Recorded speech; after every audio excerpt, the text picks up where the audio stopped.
Las acciones llevadas a cabo por el Gobierno de España en distintas áreas son cuestionadas por la oposición parlamentaria, a tal punto que en los últimos días se ha puesto sobre la mesa de debate público la posibilidad de presentar una moción de censura. Hablan de un golpe de Estado por etapas.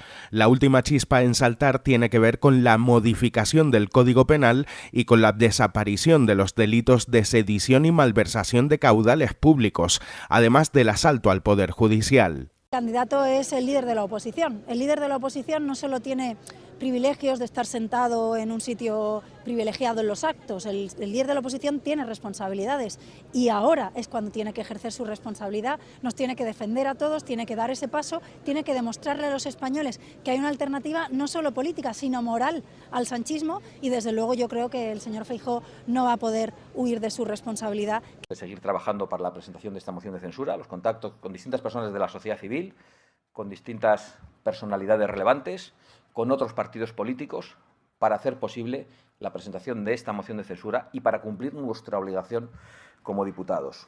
Cumplir con nuestra obligación como hemos hecho siempre, siempre. Pero la pregunta yo creo que es, ¿qué va a hacer el Partido Popular? Decir que tampoco están pensando en los intereses generales quienes quieren promover una moción de censura que está abocada al fracaso. Amigos, no vamos a brindar a Sánchez una victoria parlamentaria cuando sabemos que tiene perdida la mayoría social de nuestro país.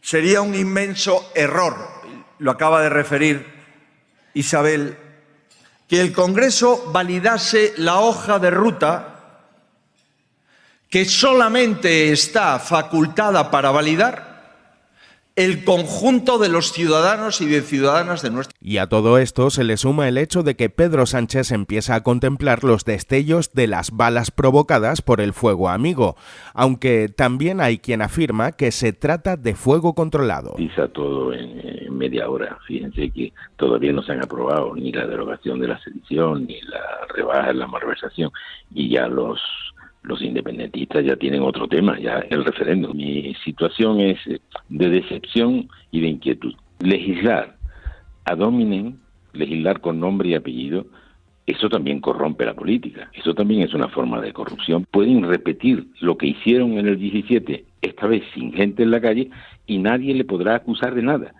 Esta es una situación absolutamente inquietante, porque puede haber una revuelta contra las instituciones, contra el Estado, contra la Constitución, y que nadie pueda encontrar un delito del que acusarlos. Me parece algo que deja desprotegida absolutamente la democracia española. He ido de entrada bastante con las declaraciones que he escuchado hoy de Alfonso Guerra, que por cierto coinciden bastante con las declaraciones que escuchaba no hoy, pero sí antes de ayer al presidente del Gobierno. Este es un momento difícil y grave. De manera que lo primero que quisiera es que nadie le quite importancia ni piense que esto pasa y que la gente es tonta y que se olvida. Lo primero que me molestaría es que nos tomen por tontos. A mí también. Este es un momento grave para la política española.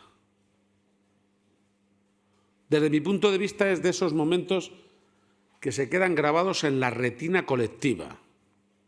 Esto sí que es hacer historia. Soy muy contrario a la decisión del Gobierno. Insisto, muy contrario. Pero soy muy contrario a la decisión del Gobierno precisamente porque soy muy coherente con lo que le escuchaba al Gobierno tiempo atrás, incluso antes de las elecciones. Soy muy contrario a lo pactado con los independentistas. Y no hace falta que me expliquen lo que está pasando, No hace falta. Ni siquiera ya a toro pasado, con reuniones que solo servirán para nada. Porque las reuniones o se hacen antes o ya no son reuniones. Lamento decirlo, pero la mayor parte de lo que veo lo veo por los titulares de prensa. Y ver que un código penal se pacta en 2 cafés o en 2 charlas en el último minuto sin ningún informe jurídico, literalmente ya vulnera los 5 años que invertí en mi carrera de Derecho.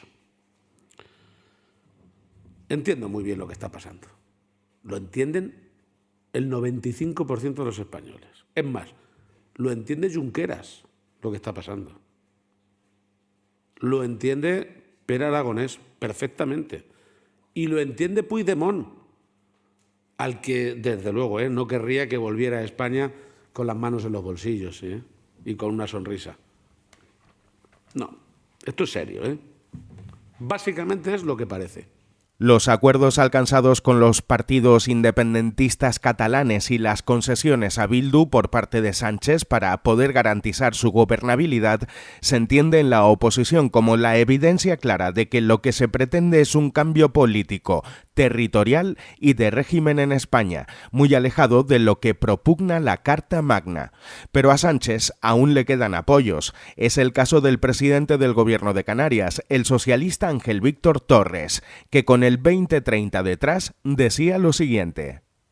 Rasgan las vestiduras cuando resulta que lo que estamos haciendo es caminar en un estado de las autonomías, en un país que es plural, que cada una de sus regiones y de sus territorios tienen su realidad histórica y también social, económica, idiosincrásica, incluso sus lenguas. Así nació nuestro país en el siglo XV, así se ha conformado. Hubo años de dictadura donde se hablaba de la España única, y nunca España ha sido única. La fortaleza de nuestro país es precisamente su diversidad, y que los canarios hablemos como hablamos. Entre las islas también tenemos diferencias en nuestro idiolecto, incluso en nuestra gastronomía. Hay palabras que se utilizan en una isla, en Canarias, y no en otra, y eso no nos hace más que enriquecernos. Y por tanto, yo apoyo claramente todas las modificaciones que caminen hacia la convivencia, hacia un país democrático, distinto, a la vez que unido, y otros hacen electoralismo. Son capaces incluso, esta oposición que se ha colocado en el no a todo, negar los datos de empleo. Son capaces de negar que nos hemos recuperado económicamente. Son capaces de negar que se ha hecho una gestión de la pandemia en España frente a otros países de Europa y también de otros continentes que nos coloca a la vanguardia, que tenemos un magnífico sistema sanitario público.